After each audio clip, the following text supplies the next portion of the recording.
PT Garuda Indonesia menggelar Dharma Santi Nyepi Tahun Baru Saka 1940 dalam upaya menjalin silaturahmi karyawan dan antar umat beragama di Sanur, Denpasar.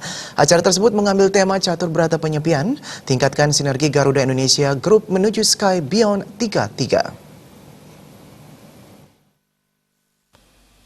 Acara Garuda Indonesia Group yakni Dharma Santi Nyepi Tahun Baru Saka 1940 dilaksanakan bagi umat Hindu. Tahun Baru Saka 1940 itu diharapkan menjadi lebih baik. Momen Dharma Santi menjadi ajang menjalin rasa persaudaraan dan silaturahmi antar umat beragama di perusahaan BUMN tersebut.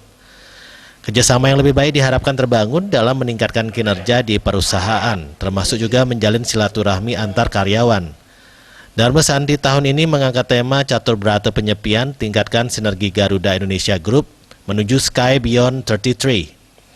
Direktur Utama PT Garuda Indonesia Pahala N. Masyuri menyatakan kegiatan silaturahmi antar karyawan yang berkaitan dengan perayaan keagamaan sudah menjadi program perusahaan.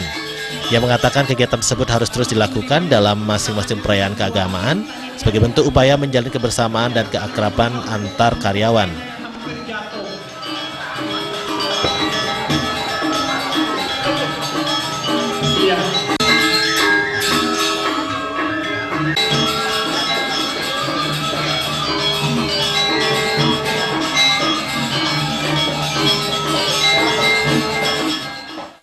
Tema dan tujuannya memang ini merupakan kegiatan tahunan kita kan memang setelah perayaan Nyepi kita bersama-sama mendengarkan ya kayak semacam ceramah keagamaan lah secara bersama-sama sambil kita melakukan silaturahmi di antara karyawan Garuda Indonesia yang memang beragama Hindu.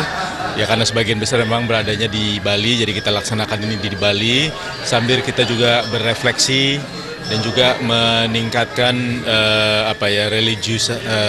tingkat pelaksanaan keagamaan kita, karena memang dalam pelaksanaan pekerjaan kita kalau kita juga tentunya memiliki religiusitas yang baik, tentunya mudah-mudahan dalam menjalankan tugas kita juga akan lebih baik juga. Dharma Santi mengundang narasumber Sulingge Hide Pandita Empu Jaya Acarya Nanda yang memberikan siraman rohani Dharma Wacana berkaitan dengan memaknai perayaan Hari Suci Nyepi. Acara tersebut juga dihadiri Ketua PHDI Pusat Wisnu Bawa Tenaya.